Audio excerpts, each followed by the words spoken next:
क्या आपने कभी ये सोचा है कि देवता भी जिसके आराध्य हैं, जो देवों के देव है, उनसे ऊपर कोई नहीं? आखिर वो महादेव किसका ध्यान करते हैं?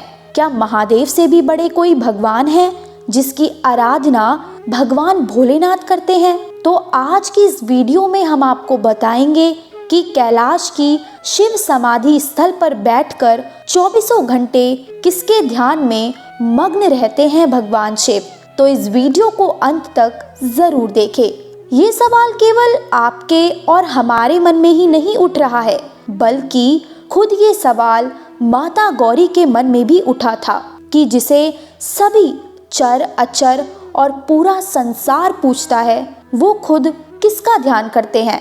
ऐसे में एक दिन जब माँ गौरी से रहा नहीं गया, तो उन्होंने अपने सवाल को भगवान शिव के सामने रख दिया और पूछा कि आप तो तीनों लोकों के स्वामी हैं, मानव के साथ साथ समस्त देवी देवता भी आपको पूछते हैं, पूरा ब्रह्मांड आपकी शरण में आना चाहता है, तो ऐसा कौन है जिसकी उपासना आप करते हैं? इस पर महादेव ने गौरी से कहा कि मैं तुम्हें इस प्रश्न का उत्तर जल्द ही दूंगा। और उस सवाल के कुछ समय बाद ही बुद्ध कौशिक नाम के एक ऋषि को महादेव जी ने सपना दिखाया और सपने में उन्हें एक निर्देश देते हुए कहा कि श्री राम रक्षा स्रोत की रचना करो। इस पर कौशिक जी ने उनसे विनम्र प्रार्थना सपने में करते हुए कहा, मैं इसको लिखने में सक्षम नहीं हूँ। तब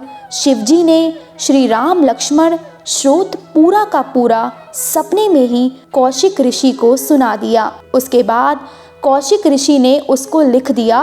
तब भगवान शिव अपनी पत्नी माता गौरी से कहते हैं कि हे गौरी, राम नाम श्री विष्णु सहस्त्र नाम के समान है, इसलिए मैं हमेशा राम राम राम नाम में ही रमण करता हूँ। तो इस तरह से उन्होंने माता गौरी के मन में उठे इस सवाल का जवाब दिया कि देवाधिदेव महादेव आखिर किसका ध्यान करते हैं। तो इस घटना के बाद से पता लग गया कि भोलेनाथ भगवान श्री राम का ध्यान करते रहते हैं, क्योंकि उनके अनुसार राम नाम विष्णु सहस्त्र के बराबर है, इसलिए वह हमेशा राम नाम का ही रमण करते रहते हैं। और शायद आपको जानकर हैरानी होगी कि भगवान राम भी खुद भगवान शिव की आराधना करते हैं। यही कारण है कि जहाँ कहीं भी भगवान राम का मंदिर है, वहाँ शिव की शिवलिंग जरूर दिखेगी।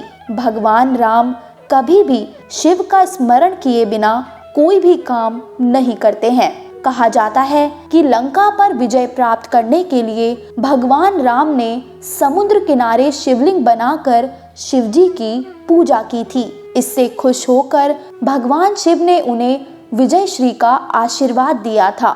आशीर्वाद के साथ ही श्री राम ने शिवजी से अनुरोध किया कि जन कल्याण के लिए वे सदैव ज्योतिर्लिंग के रूप में यहाँ निवास करें। उनकी इस प्रार्थना को भोले बाबा ने सहर्ष स्वीकार किया और तब से रामेश्वरम में इस शिवलिंग की पूजा होती है।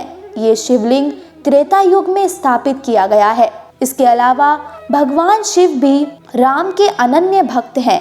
रामायण काल में जब भगवान शिव को पता लगा कि उनके इष्ट देव का जन्म अयोध्या में हो गया है, तो वो उनके दर्शन के लिए काफी उत्सुक हो गए और अयोध्या चले गए। उस समय भगवान शिव ने एक ज्योतिषी का रूप धारण किया, जिससे लोग उन्हें पहचान ना सके। भगवान शिव ने उस दौरान भगवान राम के दर्शन किए और माता कौशल्या की गोद में बैठे भगवान राम ने शिव को पहचान लिया और मंद मंद मुस्कुराने लगे और इस तरह दोनों ने एक दूसरे से भेंट की। फिर भगवान शिव वापस कैलाश लौट आए।